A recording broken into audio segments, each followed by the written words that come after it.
É importante lembrar a sugestão de Jesus, que nos propõe perdoar 70 vezes 7 cada ofensa que venha perturbar o nosso coração, o que vale afirmar que na senda de ascensão, em favor da glória que aspiras na luta transitória, é mais do que importante, é essencial que te esqueças por fim de todo o mal. Conheça o que vem pela frente agora no vídeo com o palestrante Alberto Almeida.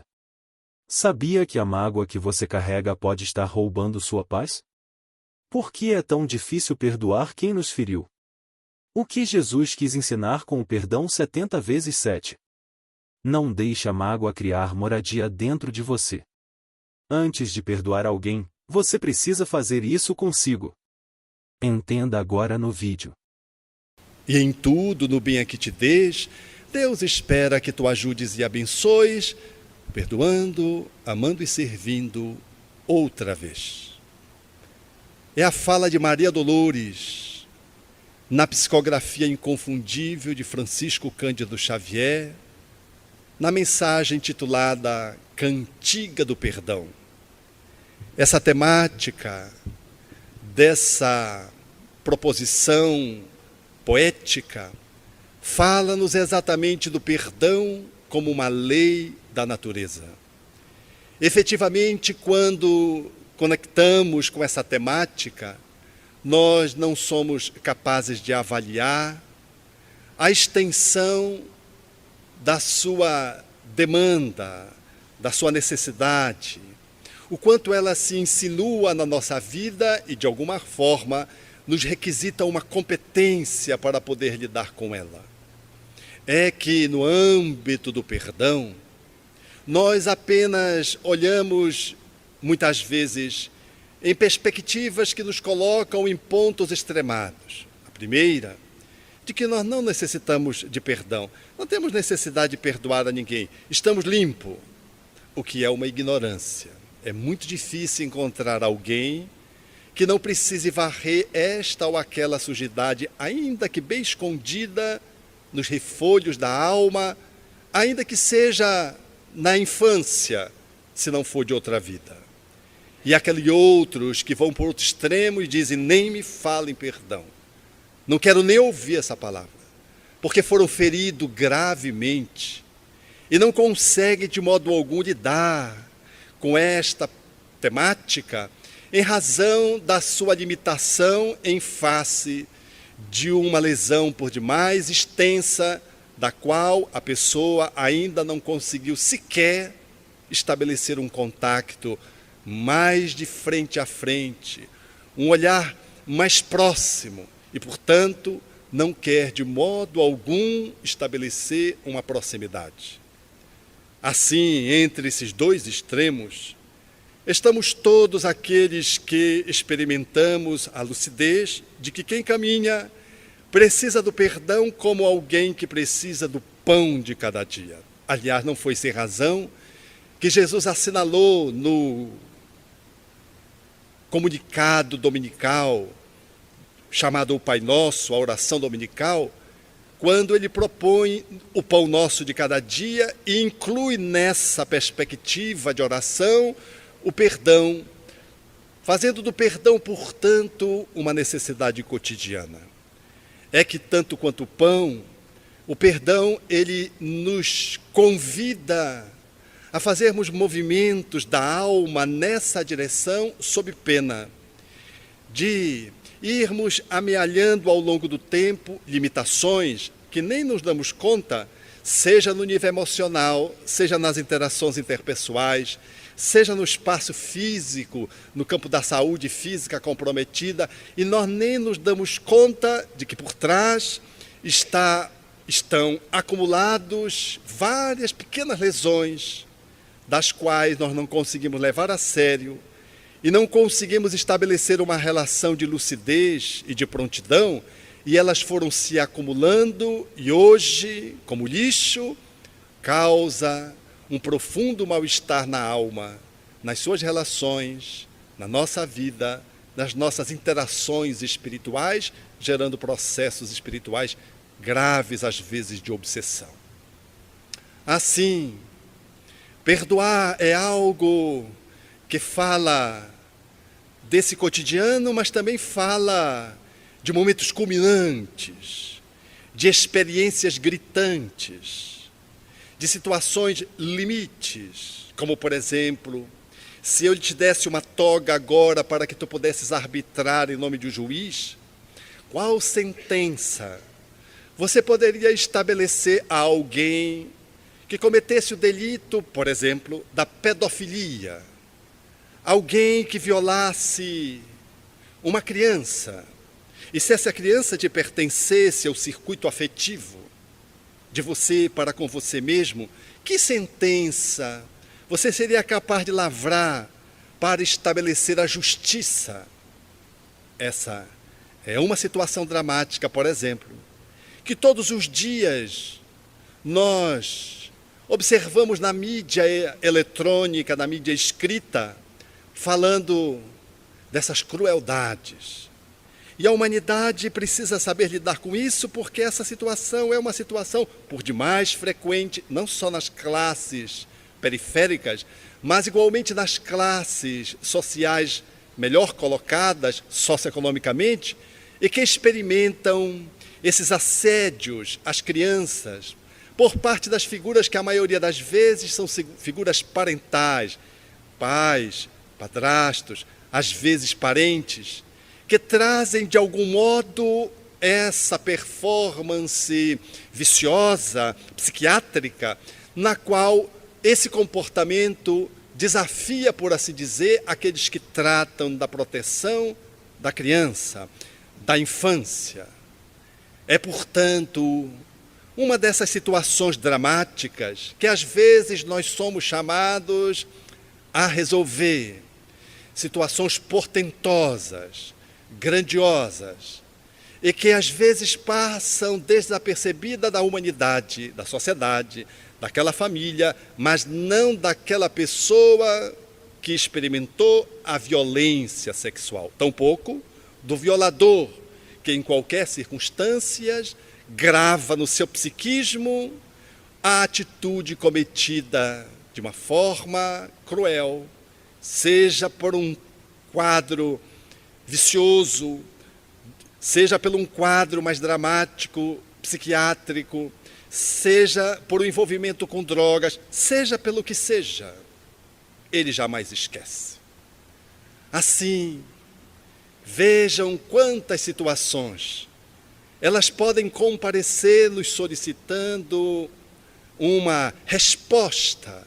Você, que agora foi desafiado por essa proposição, pode igualmente ser desafiado por uma outra. Vamos colocar uma situação numa outra posição agora. Imagine, por exemplo, uma mulher que lhe buscasse a ajuda afetiva para se aconselhar de você, ou, se você fosse o juiz, e o homem lhe buscasse para a anulação de um casamento em função de uma atividade sexual que não foi execuível após o casamento, não havendo correspondência por parte da sua esposa. O que você faria se você fosse um juiz? E se esse homem dissesse para você que ele estava sendo lesado na sua conjuntura conjugal porque não havia uma correspondência da parceira na atividade sexual? Foi e aconteceu certa feita, quando uma jovem é namorada daquele homem que parecera ser o amor da sua vida, cedeu para aquilo que era a aproximação afetiva numa festa carnavalesca. Ele se aproximou dela, rompeu com um noivado que tinha naquela noite, para tentar assegurar aquilo que hoje se chamaria do ficar. Efetivamente, eles começaram a namorar naquela noite.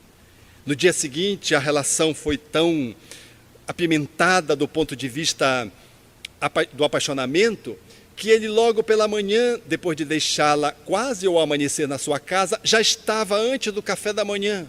E ela até ficou assustada. Ela, diante da presença daquela figura masculina inconfundível, foi logo se sentindo que estava perante uma situação inusitada, porque estava apaixonada e percebia uma correspondência em volume maior por parte dele. E assim se deu.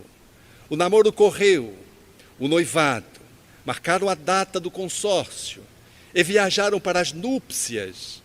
E quando chegou nas núpcias, ela não conseguia estabelecer o relacionamento sexual inerente a um processo de lua de mel. Aquilo que deveria ser uma lua de mel foi uma lua de fel, porque não aconteceu nada. Mas não foi tão fel porque não houve queixas. Ela era virgem e ele, cuidadoso, teve a percepção de que, naturalmente, não poderia de modo algum estabelecer nenhum constrangimento. E, considerando a posição da parceira, foi muito condescendente e tolerante. Ao voltarem para sua cidade natal, o relacionamento deveria logo então se regularizar, o que não aconteceu. Veio o primeiro mês, o segundo mês, o terceiro mês, o quarto mês, o quinto mês, o sexto mês e nada. Veio o segundo semestre do primeiro ano e nada. Veio o primeiro mês do segundo ano, o segundo mês, o terceiro mês, o quarto mês e nada. O segundo semestre do segundo ano e nada. Ele, cavalheirescamente, acolhendo a parceira sem nenhuma cobrança. E a parceira, leve, fagueira, sentindo-se envolvida emocionalmente com ele, mas sem superar essa limitação que até que parecia que não existisse ou não estivesse existindo naquela relação. Veio o terceiro ano, o primeiro mês, o segundo mês, o terceiro mês. Se você já está cansado, imagina ele. É natural que ele pudesse ficar inquieto, mas ele não ficou. Tinha uma paciência de Jó, uma paciência incomparável. E veio o quarto ano, e somente ao término do quarto ano, houve o primeiro relacionamento sexual. Ufa, para os dois. Mas não havia tanta tensão. Aliás, é como se não houvesse tensão. Mas não é normal um casal casado, recém-casado, passarem 4 anos sem uma interação íntima, sexual, notadamente 2 jovens. Logo com a atividade sexual surgiu a primeira gestação. E aquilo que se pensava que ia se regularizar, enquanto uma atividade sexual com uma certa frequência, que faz parte dos casais jovens, aquilo foi se transformando num problema, porque ficou sazonal, como se fosse um na primavera, um no verão, um no outono, um no inverno, um inferno, assim dizer, o relacionamento sexual. Ao ponto de surgir o segundo filho, nesse movimento assim, bem de cágado, esse movimento lento, suave, até que então a mulher, depois de um tempo razoável, já com o segundo filho, disse: eu estou me sentindo incomodada. Falou para ele: eu não sei o que há conosco ou comigo. Já procurei os profissionais da área e eles não me dão nenhuma resposta para caracterizar a minha inapetência sexual com relação a você, que é o meu único homem, sempre foi. Eu vou procurar uma ajuda. Eu vou procurar uma atividade que possa me dar uma perspectiva de tratamento olhando vidas passadas. Ele, muito católico, não acreditando em reencarnação, presumivelmente como um católico fervoroso, disse: não faça isso não precisa. Você está incomodado? Não, mas eu estou incomodado, ela dizia. Não era ele que cobrava, era ela que se cobrava a culpa. Começou a se sentir culpada. E, malgrado toda a resistência dele para que ela não procurasse o atendimento, ela o foi, procurando o terapeuta regressista. E, diante daquele processo, trazendo a sua história, efetivamente não havia nenhuma circunstância que pudesse documentar algum trauma. E foi, então, de acordo com as sessões, indicado a regressão de memória como uma estratégia psicoterapêutica, psicológica, para ajudá-la a quebrar algum bloqueio. E ela se viu numa experiência fantástica quando ela, ainda muito pequenina, era bulinada com os dedos pelo padrasto, não pelo pai, pelo um padrasto. E à medida que ela foi crescendo, esse padrasto começou a usá-la sexualmente. E à medida que os anos foram se dando, ela, mediante coação, não dizia nada para a mãe, e o padrasto continuou a usando. E quando ela completou 11 anos, no encontro sexual de rotina, ela fez uma parada cardiorrespiratória e faleceu. E sai do corpo e vê aquele padrasto semi-enlouquecido, correndo de um lado para o outro, absolutamente transtornado. E ela tem a possibilidade de reconhecer naquele padrasto o parceiro de agora, o esposo de agora. Aquela regressão foi muito vivaz, intensa, de emoções, liberadora de conteúdos que estavam bloqueados. E quando ela vai chegando em casa após sessão, o esposo a aborda na entrada da casa e, andando de um lado para o outro, ela, quando se aproxima para entrar na casa, ele olha para ela e disse: eu estive na sua regressão? Ela olhou para ele e disse: mais ou menos, e foi entrando. Era o entardecer. Quando chegou a noite, no momento do sono, ela percebeu uma movimentação na cama. Quando ela olhou, ele estava com a mão segurando a cabeça, olhando para ela. E ele fez a seguinte pergunta: eu lhe estuprei? Ela respondeu: sim, você me estuprou. Eu lhe estuprei desde criança? Ela disse: sim, você me estuprou desde criança. Seguiu-se os dias e ela, diante do psicoterapeuta naturalmente reencarnacionista, disse: como é que o meu esposo, que é católico, que presumivelmente não acredita em reencarnação, ele sabia e me fez essas perguntas? Como é que ele foi no foco? A reencarnação, essa chave com que você abre espaços para entender dramas humanos que culminam com dores, que só o tempo é capaz de promover o perdão e a sua dissolução. Ele, não obstante de uma outra crença, estava com seu inconsciente profundo tocado pela culpabilidade.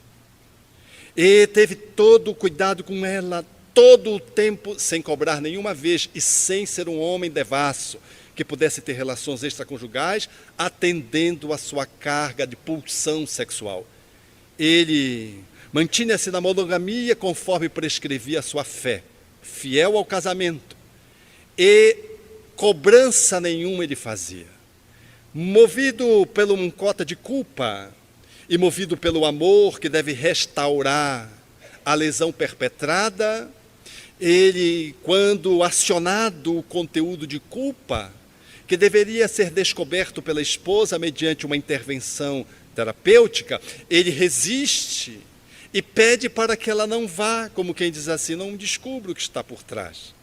E quando ela faz, ele faz 3 perguntas demonstrando claramente o seu imbricamento naquela situação de culpa e mágoa. Eu estive na sua regressão, a primeira pergunta. A segunda, eu lhe estuprei. E a terceira, eu lhe estuprei desde criança. Diz a ciência do direito que o criminoso sempre volta ao local do crime. E isto é verdade. Nós não fugimos de nós mesmos. Esse é um perdão olímpico. Ninguém consegue perdoar facilmente uma filha que é violada sexualmente, um filho. Ninguém consegue, às vezes, perdoar uma traição estabelecida quando, inesperadamente, o parceiro ou a parceira puxa o tapete do outro e o outro tomba, com consequências imprevisíveis para a sua saúde psíquica e, às vezes, culminando em situações dramáticas que o remetem a uma postura de suicídio ou de homicídio. Esse é o perdão olímpico, porque ele exige uma competência no exercício da amorosidade para poder fazer frente a uma falta grave, seja por quem cometeu, seja por alguém que foi vitimado. Esse perdão precisa se altear como uma moção de amor que se avoluma para poder suplantar uma culpabilidade incrível ou uma agressão desproporcional. Mas para nós chegarmos a esta situação, Para nós conseguirmos ter esse desempenho luarizante, belo, profundo e encantador, é necessário muito treino. Muitos de nós não sabemos o que vamos enfrentar no futuro, quais provas, que situações expiatórias podemos ter que carregar, fazer o processo do enfrentamento, que está muitas vezes na pauta da nossa encarnação, em função de uma situação dramática que vai transcorrer ao longo da nossa vida e que vai nos alcançar, exigindo-nos a competência desse perdão maior. Para fazê-lo a contento, é necessário o exercício do cotidiano. Por isso, na prece dominical. Por isso, o perdão é uma necessidade do dia a dia. Se você vai entrar entre duas cadeiras aí nessas filas para sentar, naquela cadeira que está posta ali ao meio, e você pisa no pé do outro, é natural que você peça desculpas. E é natural que a pessoa pisada logo corresponda num gesto afirmativo. Não foi nada. Muito embora tenha sido, sobretudo se acabou de fazer a unha e você pisou justo na unha. Um sábado você fez a unha pela manhã e acabou o trabalho que foi feito pela manhã, ou sobretudo se o seu sapato foi recém-comprado. E é um sapato sensível, fino, que você só calça quando você vem ao teatro. E justo nesse dia alguém pisa na ponta do sapato. Mas será um tanto pior, ou mais ou menos, se você tiver com uma unha encravada e a pessoa pisar na unha. Ela não sabe que você tem uma unha bichada e ela olha para você, dá um sorriso amarelo e diz, desculpe. E vai, passa e senta. E você dá um sorriso vermelho de dor e diz, não foi nada. Mas fica ali respirando, às vezes a face demonstra, e durante os 5, 10 minutos da palestra você ainda está pensando no desgraçado que pisou no seu pé. Você não consegue vê-lo de um outro jeito, mas parece que é um tonto, parece que não enxerga. Você está ruminando uma encrenca porque ele pisou justo na tua uninha de estimação, que está relacionado às tuas atitudes de outra vida, porque essa unha desde a infância ela é bichada. Ninguém conseguiu dar jeito nela. Ela fala de uma memória profunda da escravidão, quando processos torturantes se estabeleceram e você foi um dos grandes agenciadores deles, direta ou indiretamente. E vem essa amostrazinha ainda como eco de uma vida passada, para que você aprenda a respeitar as unhas e o direito do outro não ser violado na sua integridade. E alguém vem agora e pisa justamente nesse tipo de calcanhar de Aquiles, ou seja, na tua dor. E quando pisa, vem a dor, vem o desgraçado por o outro, mas vem um sentimento lá do fundo de alguém que muitas vezes fez tortura na Idade Média, torturou escravos, e vem aquele misto de culpa, de mágoa que você não sabe explicar, e como você não se sente culpado em consciência, vem aquilo inconscientemente, e aí quando a gente sente uma culpa, que a gente não consegue entrevê-la adequadamente, a tendência nossa é jogar no outro. Então aquela pisadinha que por si mesma já doeu, ela vai ser maximizada por uma raiva que você tem de ti, de si, em razão de um erro que você cometeu no passado. E aquela unha fala disso. Então você olha para a pessoa e depois de 15 minutos você ainda está ruminando. Está fazendo uma prece para Nosso Senhor Jesus Cristo, porque Bezerra de Menezes não atendeu os 5 primeiros minutos, você já está em Jesus Cristo para chegar em Deus, para ver se Ele resolve mesmo. E se a pessoa, se sentindo culpada porque pisou e notando que você está desconfortável, olha para você e faz assim, tudo bem? Dá mais raiva ainda. Mais raiva, porque ainda não passou a dor, não é que o outro esteja desejando, é porque você ainda não conseguiu resolver um problema da dor. Assim, nós precisamos de um tempo para resolver uma agressão que sofremos ou que fazemos, que demora 1 minuto, 10 minutos, 10 dias, às vezes 10 meses, às vezes 10 anos, às vezes 10 vidas. Há faltas que cometemos que são tão graves que nós não temos condições de resgatá-la numa vida só. Ainda que reencarnemos com toda a aparelhagem possível para fazê-lo, precisa que seja fatiada. Não dá para poder resgatá-la de atacado, tem que ser no varejo para que eu possa ter forças a fim de poder saná-la completamente. Aí eu venho a primeira como um autista, fugindo de mim mesmo, dos outros, querendo se entranhado na minha culpabilidade, não querendo fazer conexão com nada, insensível até a dor física. E aos poucos, eu vou me abrindo para a vida ao longo de uma encarnação, para na próxima, eu começar agora de uma forma mais lúcida, de uma forma mais organizada psiquicamente, e tendo os instrumentos adequados para isso, começar a fazer um caminho de volta de crimes cometidos coletivamente, os genocídios, crime dos políticos quando lesam em grande escala uma população, quando essa população é assaltada em razão de toda uma desqualificação interior de alguém mancomunado com outras pessoas que agenciam o crime organizado, lesando, determinando prostituição, miséria, dependência química, falência de direitos. Há um grande número de pessoas, esse tipo de crime, que muitas vezes passa incólume diante da justiça humana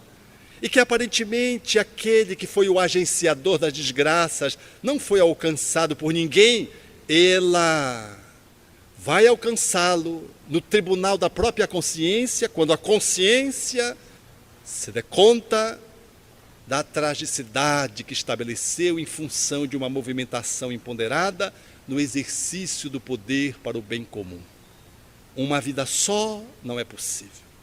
É necessário, então, que eu tenha várias vidas. E, às vezes, eu preciso de 10 encarnações para poder liquidar um débito e consolidar um aprendizado, porque todo processo de erro, ele envolve um aprendizado. Por isso, nós somos chamados a avaliar o perdão. Esse de 1 minuto ou esse é de 1 ano?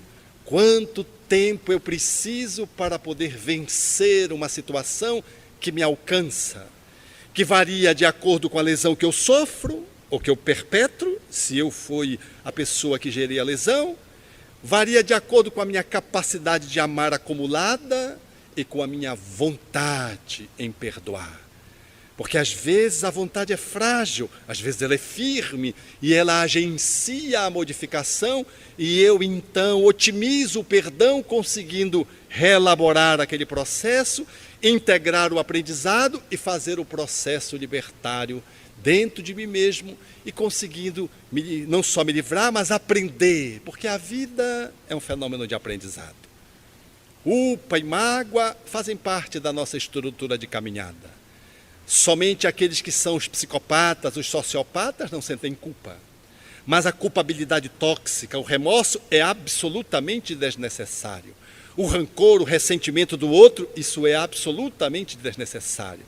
A culpa e a mágoa, nesse sentido genérico, é você se dar conta, você cair em si, para poder reitinerar o processo e ajustar o seu processo de caminhada, a fim de que você flua no rio da vida de uma forma mais coerente. Como alguém que ande dentro de um rio e precise ir no leito do rio, exatamente no canal. Quando nós nos afastamos do canal, que é o local mais profundo, onde a correnteza flui e onde o barco ganha maior velocidade, se você se afasta, você começa a perder velocidade e começa aqui a acolá, em se afastando, fazer um movimento de encostar na areia, perde a velocidade.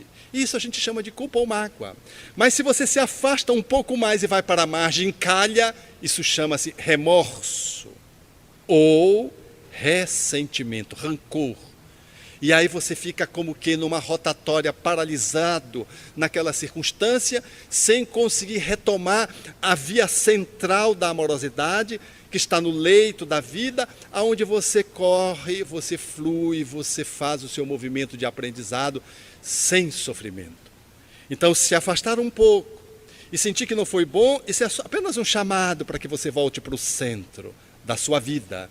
Sentir que alguém lhe magoou e você está demorando para poder devolver aquela situação com amor, perdão, isso é apenas um chamado para mostrar que você ali, naquela circunstância, está encrencado e você precisa fazer um esforço de retomada do seu caminho. Isso é normal dos ensaios e erros do nosso aprendizado. Ninguém se sinta culpado por sentir culpa. Ninguém se sinta culpado por sentir mágoa. Mas tenhamos muita preocupação, sim, se essa culpa e essa mágoa querem fazer moradia, transformando-se em remorso ou transformando-se em rancor. Porque aí surge uma situação desagradável e desnecessária. Por isso, quando Jesus proclama esse caminho de sanidade psicológica, emocional, física e espiritual, nas relações interpessoais, ele propõe: reconcilia-te com teu adversário enquanto estás em caminho com ele. Vejam a fala que é absolutamente educativa, filosoficamente perfeita. Reconcilia-te é o primeiro passo. Reconciliar-se consigo mesmo. Para, no segundo movimento, com o adversário, enquanto eu estou em caminho com ele. Porque a maior dificuldade que nós temos de perdoar o outro é de nos auto-perdoarmos. Se nós amamos o outro precariamente, é porque nós pouco nos amamos. Quando muito nós nos amamos, nós somos capazes de amar o outro. Quem está bem consigo próprio, amanhece risonho, não vai ficar com a cara feia para a empregada, para o filho, para o vizinho. Você fica com a cara sorridente, não é verdade? Agora, se você acordou com uma tensão pré-menstrual, ou se você acordou com uma dívida que vai ser vencida naquele dia, você não tem o dinheiro, você o homem ou a mulher, aí você acorda carrancudo. E quando você vai com a sua carranca para a cozinha, por exemplo, encontrando o filho, a esposa, o esposo, o servidor doméstico, a carranca vai junto. E se alguém diz bom dia, você fica entre aquelas 200 mentiras que a gente diz por dia, que é quando a gente diz bom dia. Não é um bom dia. Naquela circunstância, é um dia ruim porque você não está conseguindo resolver, ou porque você está com enxaqueca, porque você está com cólica menstrual. Mas aí você diz bom dia, mas a pessoa percebe que não é um bom dia, e ela pode achar que era contra ela, a sua cara feia, o tom da sua voz. Não é, é com a dívida, é com a menstruação, é com o útero, é da natureza humana sermos com o outro como nós somos conosco. O âmbito do perdão trata com a mesma lógica essa dinâmica do relacionamento da reconciliação. Se eu comigo não me reconcilio, contigo eu não me consigo reconciliar. Se eu sou duro comigo, eu sou duro com os outros. Se eu sou implacável a mim não me perdoo, eu não cedo e vou te levar ao tribunal. Se eu sou capaz de me agredir fisicamente, eu te agrido fisicamente facilmente, basta você me provocar, e não precisa provocar muito. Porque o tigre está solto dentro de mim sem ter sido domesticado. Eu não consegui ainda me encontrar, como é que eu posso encontrar com você? Então, a reconciliação com o outro reflete a autorreconciliação na fala de Jesus. Enquanto estás em caminho, porque se a gente deixar para outra vida, e nós adoramos deixar para outra vida, porque às vezes a gente só, ainda em tempo vai, quando a pessoa está na UTI, a gente vai lá e faz um adeusinho para a pessoa. Vai no hospital com a pessoa que ficou de mal 30 anos, papai, titio, vovô, vovó, e vai lá para fazer as pazes em tempo, e às vezes consegue, às vezes não. Mas muitas vezes a pessoa vai, aí você fica com aquilo, fica a encrenca. Aí Jesus complementa: para que, não se reconciliando, tu não sejas entregue ao juiz, que é a consciência, este te entregue aos agenciadores da justiça, que são os benfeitores, e estes últimos te encerrem na prisão, que é um novo corpo, e de lá tu não sairás, até que tu pagues o último centavo, o último ceitio, querendo dizer com isso, que nós não conseguiremos de modo algum passar pela vida distribuindo lixos, sem que possamos reencontrá-lo na volta. De que nós não fazemos nada com os outros que não volte para nós como um efeito bumerangue. De que tudo que nós fazemos na vida, ela tem o efeito eco, ela nos devolve. E, portanto, se aquilo que eu não fiz de bom, é necessário que eu refaça em tempo, para que mais tarde, num outro corpo, numa outra circunstância menos favorável, eu não precise experimentar a fala de Jesus que diz: se teu olho é causa de escândalo, arranca-o e joga para longe de ti, para que todo o teu corpo não seja entregue às trevas, ao inferno. Falando, portanto, desse caminho da reencarnação de uma forma velada, que às vezes a gente nasce sem uma parte do corpo para poder fazer o nosso movimento de auto-reeducação, em razão de não termos feito na outra existência. Adoecemos, enfermamos, e agora só com uma bandagem dessa, uma limitação, nós somos capazes de retomar o caminho e fazer as pazes com alguém. Não esperemos tempo para fazer o nosso movimento de conciliação, autoconciliação, para depois irmos ao encontro do outro. Ainda que possa parecer bizarro, eu vivi essa experiência em Belém do Pará. Uma pessoa me telefonou 1h30 da manhã para me pedir perdão. Mas eu não sabia que ela vinha me pedir perdão de princípio. E ela começou conversando. Tudo bem, pá. E quem é você? Não, você não me conhece? Eu sou fulano de tal. Eu digo, não conheço vocês. Não, você não está lembrado de mim? Eu digo, não estou lembrado. E ela pegou e disse assim, é porque eu magoei você. Fiquei assim fazendo um inventário das minhas últimas mágoas, as resolvidas, as não resolvidas, as em dias, e fui vendo que ela não constava, aquele nome não constava. E eu disse, eu conheço você do ambiente profissional, do ambiente público, do ambiente espírita. Não, eu sou espírita. Eu digo, sim. O senhor não me perdoa? Eu digo, eu não posso nem perdoar você, porque eu nem sei o que você me fez. Aí ela foi ficando meio desanimada. Eu querendo ver se eu ajudava ela a me ajudar, eu disse assim, quando foi isso? Ela disse, faz um ano e meio atrás. Aí eu fiquei magoado com ela, porque 1 ano e meio atrás que ela... Se fosse alguma coisa grave, eu me lembraria. Não deve ter sido grave. Ela ficou 1 ano e meio ruminando uma encrenca dela com ela mesma, achando que tinha me magoado, porque às vezes a gente acha que magoou o outro e o outro nem magoou. E às vezes a gente não magoou o outro e o outro se sente magoado com a gente. É curioso o bicho chamado ser humano. Nós somos espíritos tão imperfeitos que às vezes a gente tem dificuldade de fazer o trânsito do perdão nesse movimento coloquial.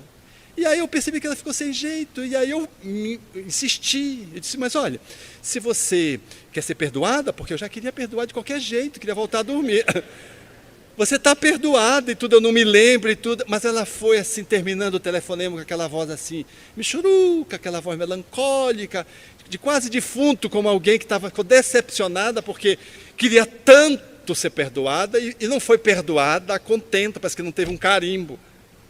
Não esperemos a oportunidade de nos reconciliar com o outro, fazendo autorreconciliação. Estando bem com você mesmo, vá ao encontro do outro. Não espere as situações passarem, o tempo passar, porque às vezes, como diz o Espírito André Luiz, o tempo volta, mas os minutos são outros, e às vezes não são tão favoráveis. Então aconteceu uma encrenca, agencie o perdão. Faça como eu fiz, um outro lance autobiográfico. Eu estava em Belém do Pará, que é uma cidade caliente, fica embaixo da linha do Equador, muito quente, comendo uma pizza no final de uma noite, com a minha parceira de viagem, minha esposa, e eu pedi pizza portuguesa, que eu adoro pizza portuguesa, e ela pediu pizza Primeiro Amor. E quando veio a pizza portuguesa, e o Primeiro Amor, não veio a pizza portuguesa. Eu disse, cadê a portuguesa? E aí o garçom disse, essa aí. Eu disse, essa aí não é. Ele disse, não é. E aí eu fui elegantemente, fraternalmente, agredindo o garçom. Porque eu fui dizendo que era uma pizza michuruca, que não era. Aí eu perguntei, cadê o tomate? Cadê o ovo?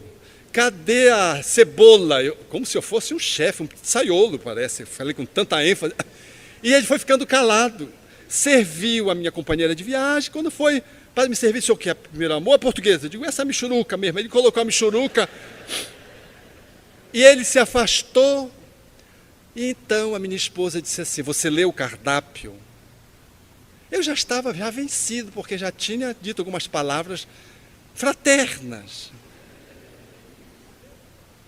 odiando fraternalmente o garçom.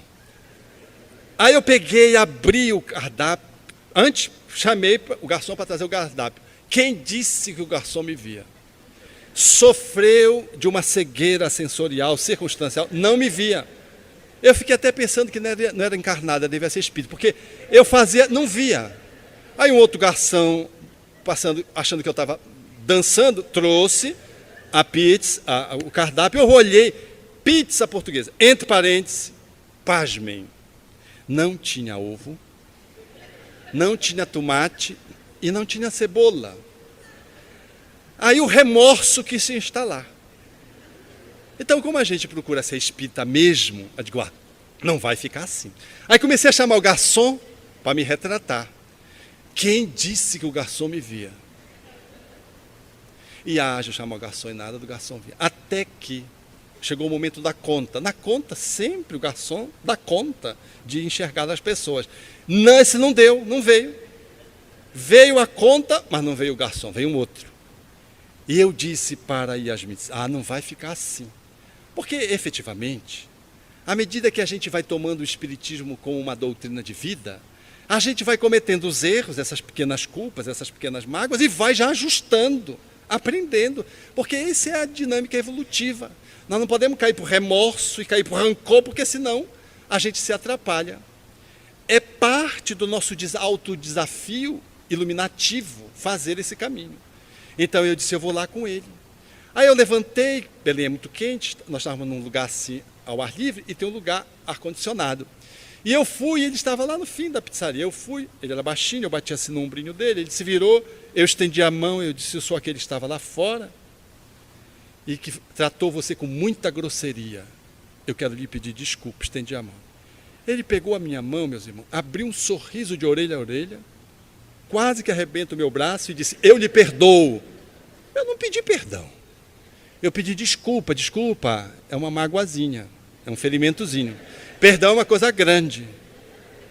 E quando ele me retribuiu dessa forma, eu entendi o quanto ele tinha ficado magoado.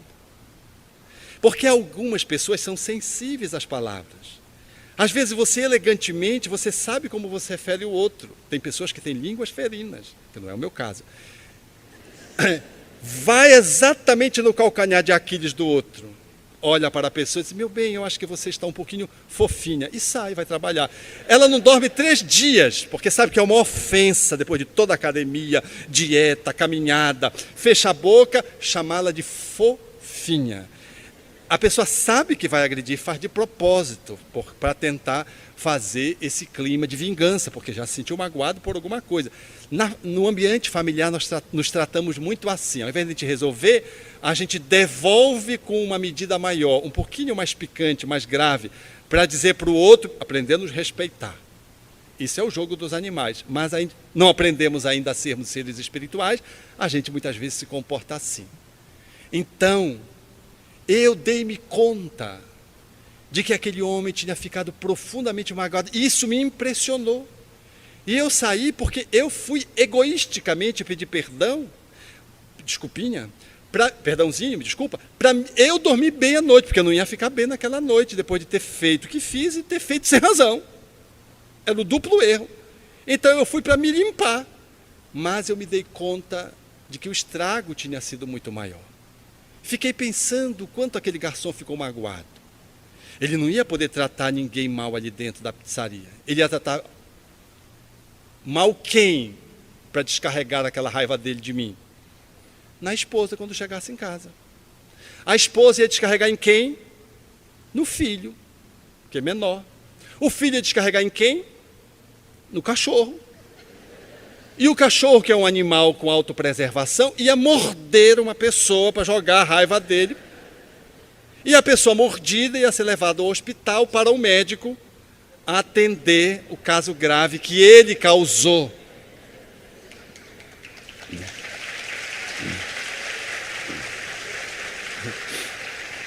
A vida A vida é o efeito bumerangue, ela nos devolve. Não com a mesma pessoa, mas vem uma situação, a gente quer ser um azar. Não existe azar e não existe sorte. Existe consequência, lei de causa e efeito.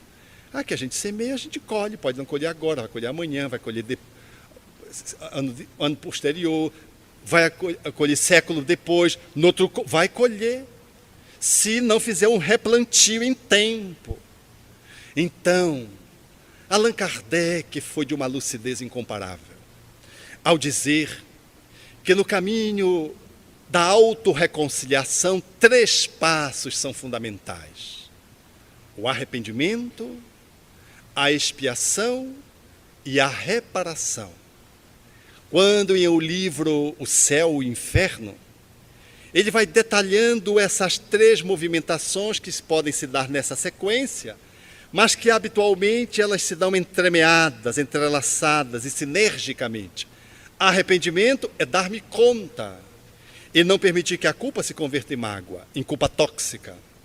Arrepender-se é poder perceber que eu não fui bem, ou que eu estou ressentido com alguém que me agrediu. Isso é o arrepender-se.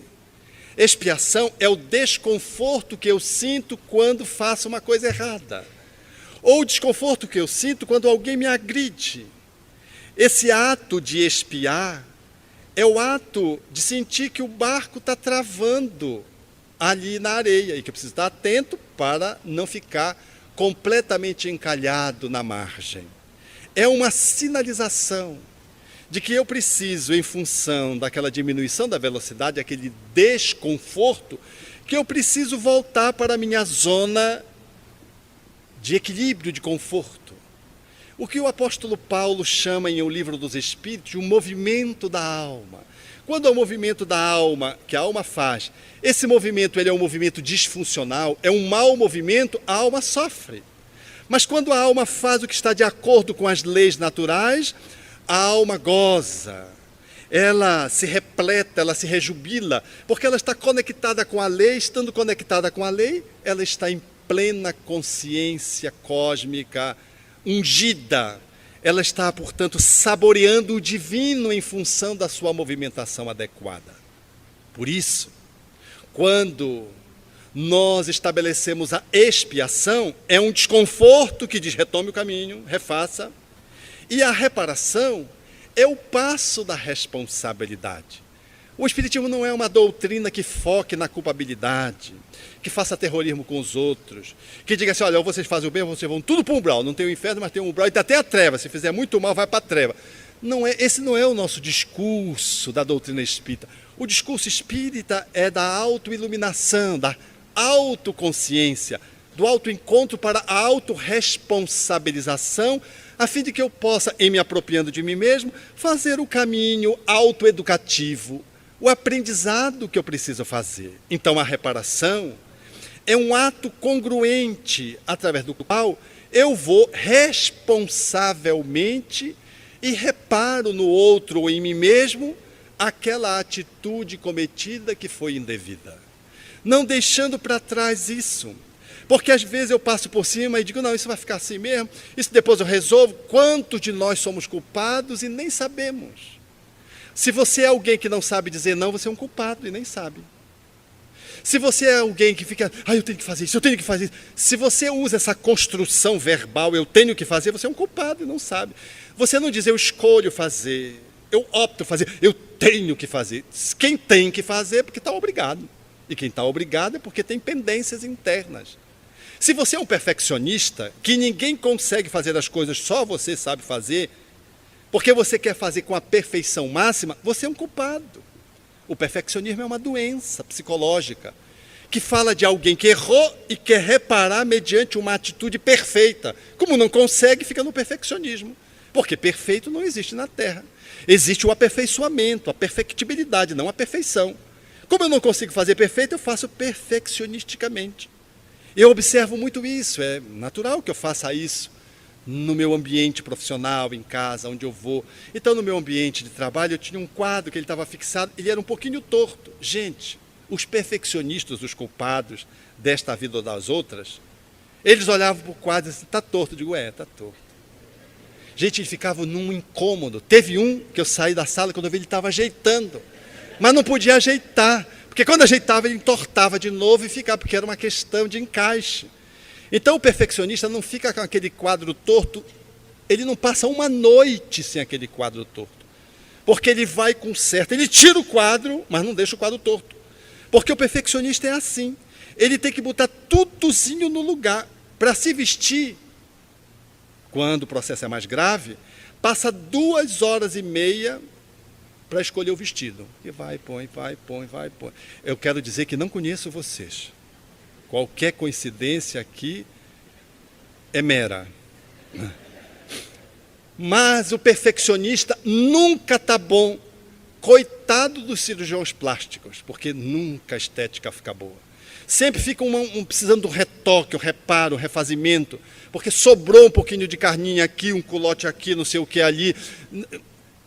Os cirurgiões plásticos, com os culpados, ele olha, ele já sabe, ele manda para outro. Ou então manda para o psicoterapeuta, que seria a medida mais adequada. Porque ele sabe que o que ele fizer não vai ficar bem feito, porque a pessoa é perfeccionista. Eu me lembro uma vez, uma amiga, ela tinha uma casa que era tudo no lugar, mas era tão no lugar que quando eu ia na casa dela, e às vezes dormia na casa dela, hospedado, eu não conseguia me sentir bem, porque era tão arrumado a cozinha, porque a cozinha normalmente é um lugar assim mais, né? Não é a sala. A cozinha era toda branca.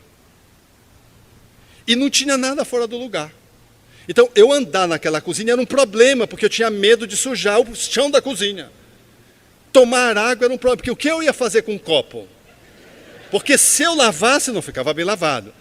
Em qualquer lugar que eu deixasse daquela cozinha, estava mal colocado o copo. Então eu ficava com sede para não tomar água, porque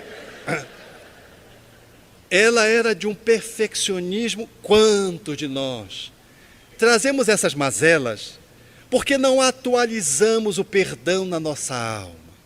E achamos que a gente pode passar por cima da gente mesmo. E quando a gente vê, surge mais lá adiante, como o trabalhador espírita, querendo fazer 4 encarnações numa só. É aquela pessoa que faz tudo, nem respira. Porque ela se sente culpada.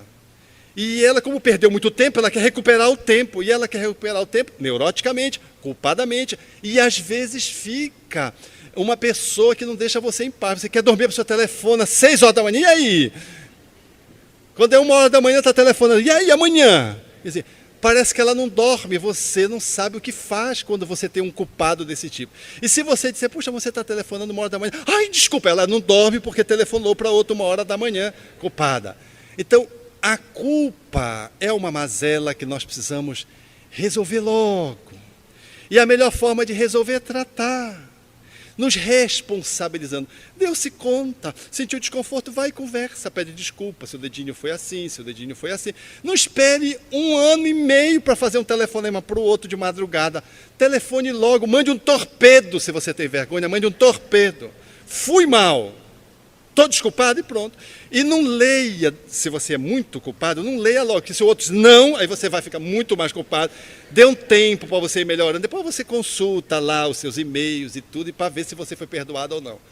Perdoar-se é uma tarefa necessária, seguindo esses 3 passos que Allan Kardec definiu com muita beleza.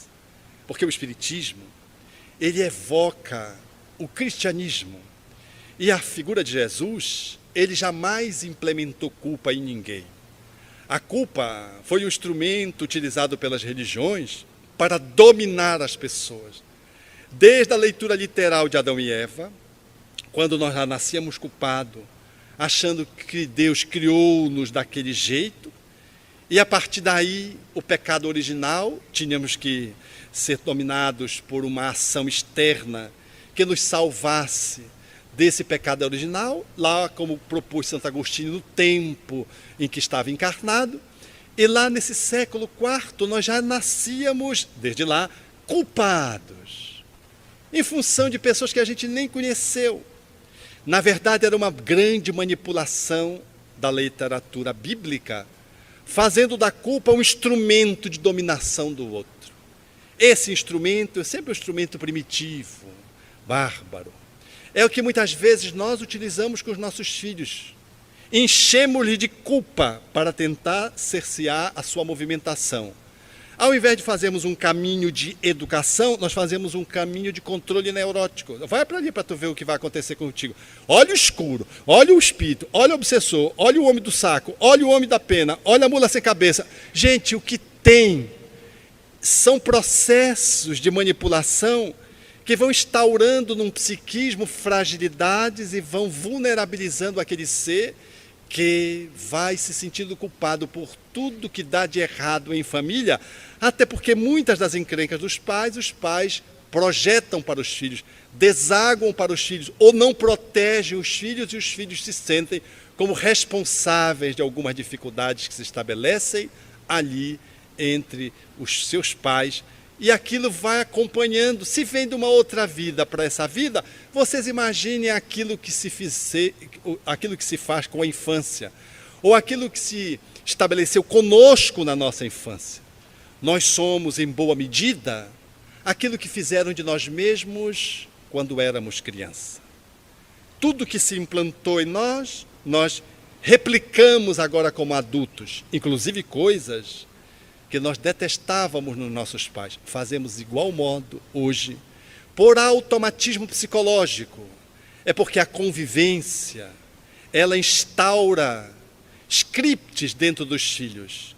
E os filhos vão aprendendo pela convivência e vão mais tarde apenas dando sentido a esse automatismo estabelecido pela introjeção educativa das figuras parentais paterna e materna, e quando a gente vê, a gente projeta para fora um comportamento desavisado, desalinhado, mostrando então o nosso desequilíbrio e a nossa necessidade de passarmos a limpo a nossa história interna, salvaguardando a nossa sanidade psicológica, emocional, a nossa sanidade de relacionamento interpessoal, enfim, a nossa sanidade de alguém que atua num grupo e deve restaurar a relação de culpabilidade dominada por um grupo a partir de uma ação lúcida.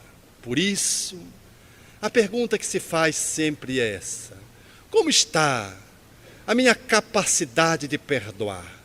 O quanto eu estou pronto para fazer o enfrentamento de situações que muitas vezes eu vejo aqui e acolá e que servem para fazer uma aferição de como nós deveríamos funcionar se fôssemos conosco mesmos, aqueles os autores, os protagonistas, ou se fôssemos aqueles que pudéssemos ter sido alcançados por aquela ação negativa e nefasta.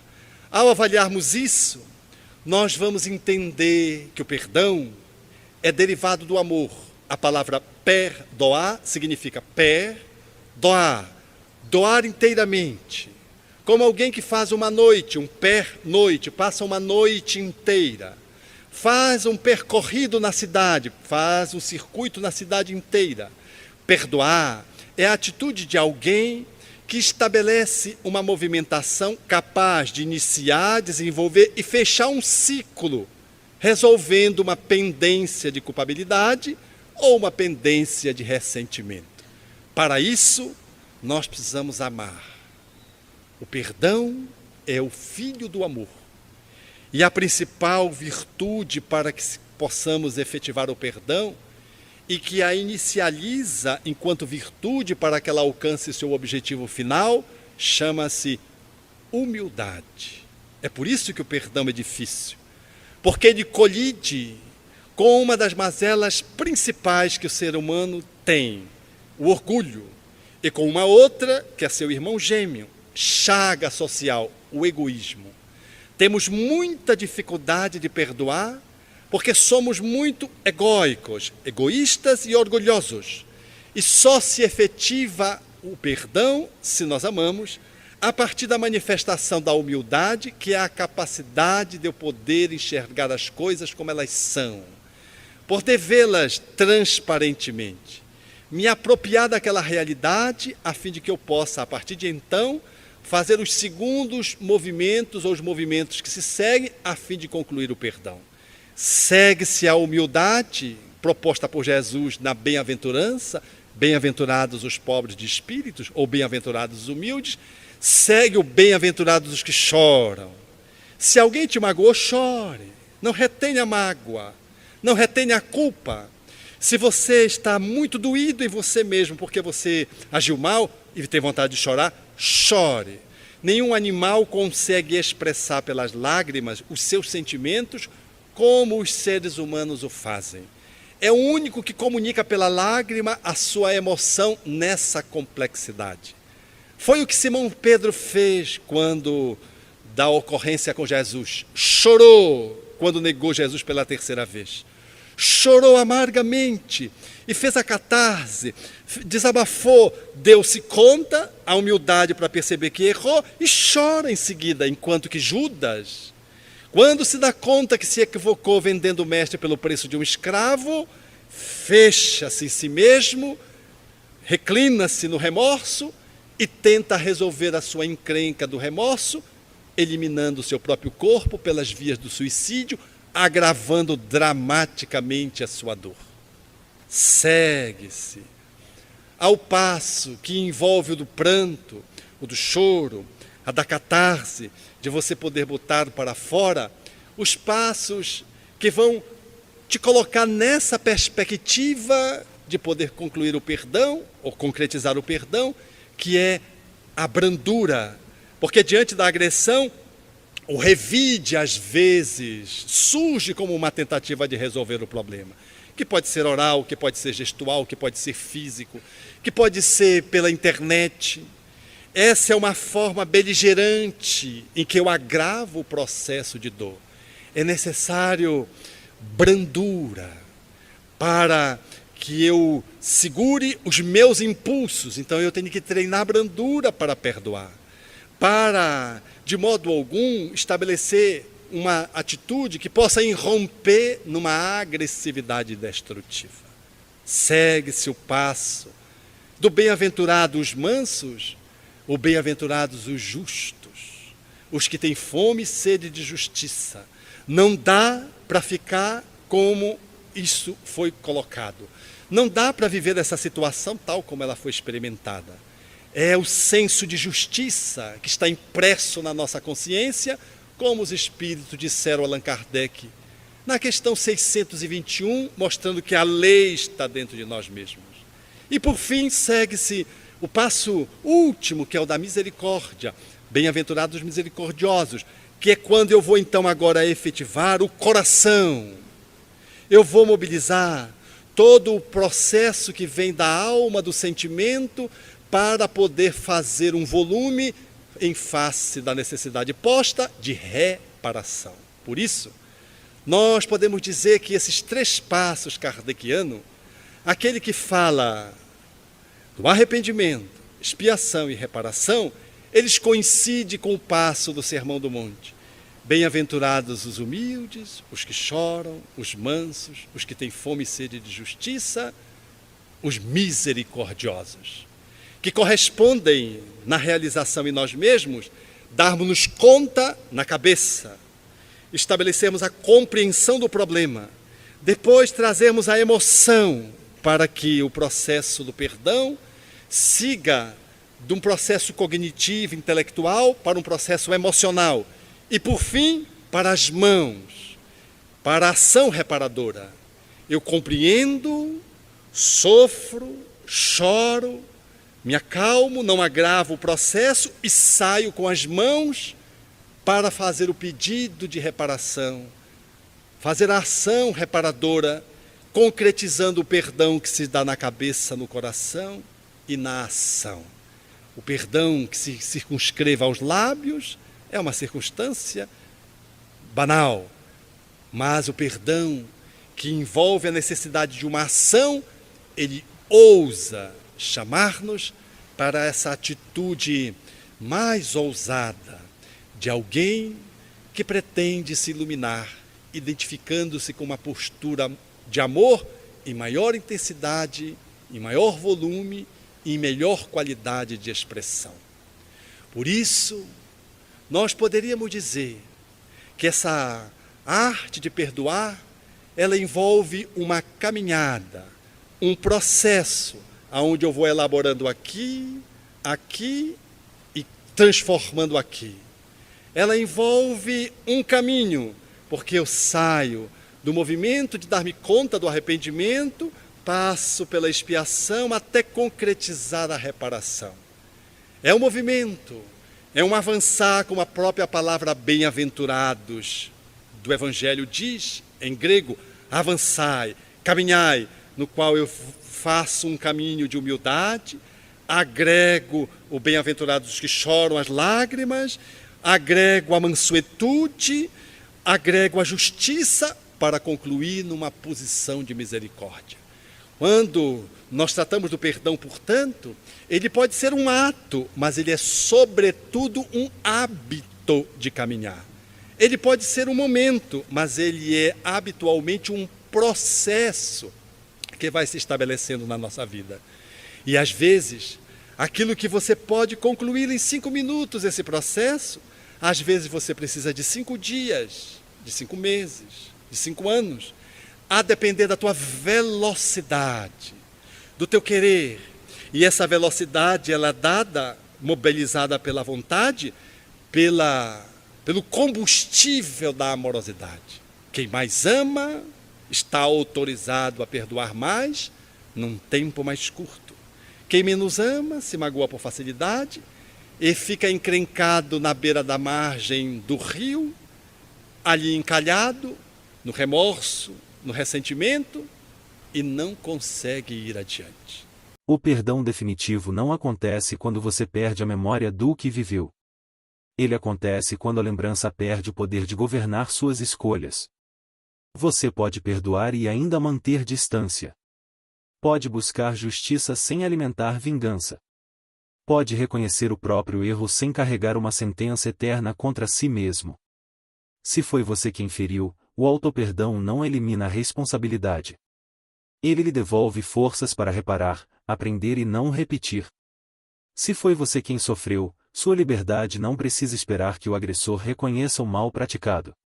Talvez ele nunca reconheça. Ainda assim, você pode interromper dentro de si a continuidade daquela violência. Comece identificando o nome daquilo que sente: mágoa, culpa, raiva, medo ou remorso. Depois pergunte qual atitude concreta pode aproximar você da paz. Uma conversa responsável, um pedido de desculpas, um limite necessário, uma ajuda profissional ou a decisão íntima de não alimentar novamente a cena. Perdoar é retirar a dor do centro da vida e recolocar o amor, a consciência e a responsabilidade em seu lugar. O passado continuará fazendo parte da sua história, mas não precisará decidir seu futuro. Quando o perdão se transforma em atitude, você deixa de ser prisioneiro da ferida e volta a caminhar em liberdade.